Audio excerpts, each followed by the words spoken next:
before the pyramids of Egypt, before the myths of Greece, before the stories of Odin and Thor, there were the gods of Sumer. Carved into the oldest clay tablets in history, Sumerian mythology is the first recorded pantheon of gods, a foundation upon which countless later myths were built. But unlike the gods of later civilizations, these deities weren't just distant figures of worship. They were flawed, powerful, unpredictable, and often at war with each other and humanity itself.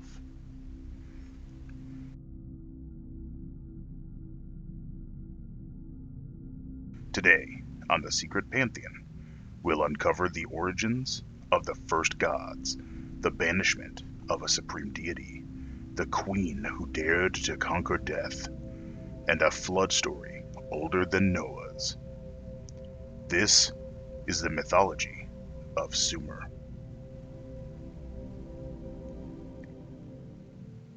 In the beginning, before the heavens, before the earth, there was only Namu, the primordial goddess of the sea. She was infinite, stretching beyond all things, a vast abyss of dark, motionless water. But from her depths, something stirred. A force beyond her, beyond the void itself. Creation. Namu gave birth to Anu, the god of the sky, and Ki, the goddess of the earth, and it was their union that brought forth Enlil, the god of wind and storms. But Enlil was no passive god. He was a force of chaos and transformation. He tore apart the great stillness of the world, separating heaven and earth, forcing Ki below and Anu above, creating space between them. And in that moment, the world as the Sumerians knew it was born. Yet with creation came conflict, and Enlil, though a bringer of life, was also a god of destruction.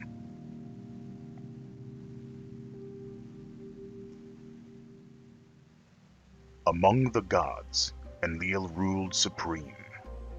He was the storm, the winds, the breath of life. From his throne to the sacred city of Nippur, he commanded the fates of gods and mortals alike.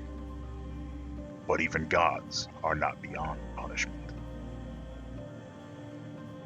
Enlil fell in love with Ninlil, a goddess of grain and fertility. Yet in one of the more dark and controversial myths of Sumer, Enlil forces himself upon her, an act that even the gods could not ignore. For his crime, Enlil was banished to the underworld. But Ninlil, already carrying his child, followed him. In the land of the dead, she tricked the gatekeepers, disguising herself to allow her child to be reborn as the god of the underworld himself, Nergal.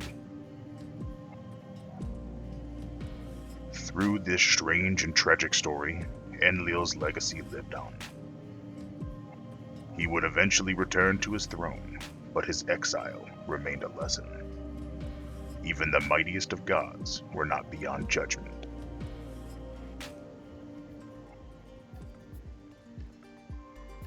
If Enlil ruled the skies, Inanna ruled everything else. She was the goddess of love, war, fertility, and power. A divine paradox, both a bringer of life and death. Her most famous myth is also her most dangerous journey, her descent into the underworld. Why did Inanna seek out Ereshkigal, her sister and ruler of the dead? Some say she wanted to conquer death itself. Others say she sought to steal her sister's throne. But the underworld is not kind to the living.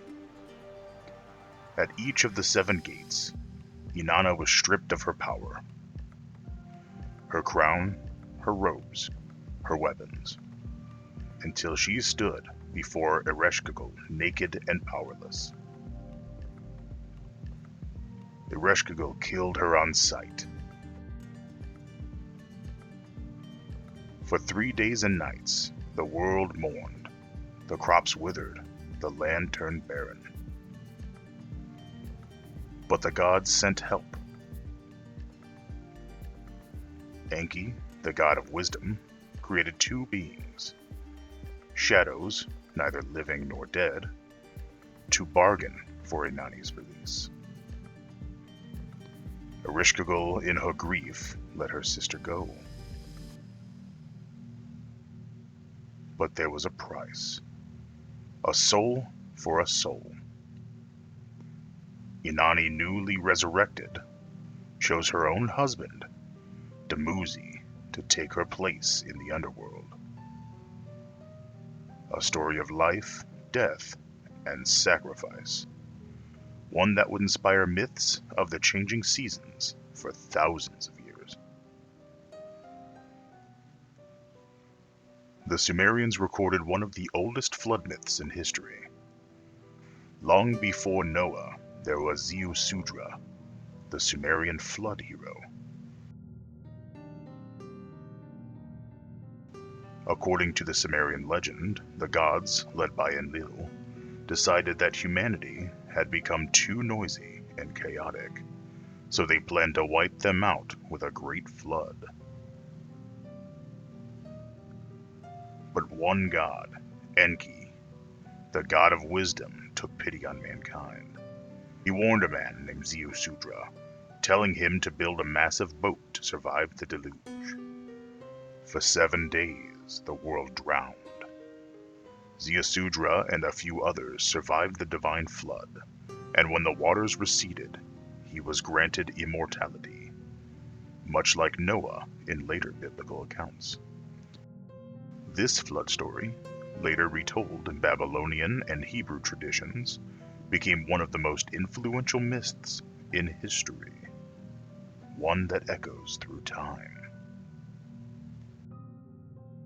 Sumerian mythology is filled with creation, destruction, love, betrayal, and rebirth. Themes that have echoed through time and shaped the countless legends.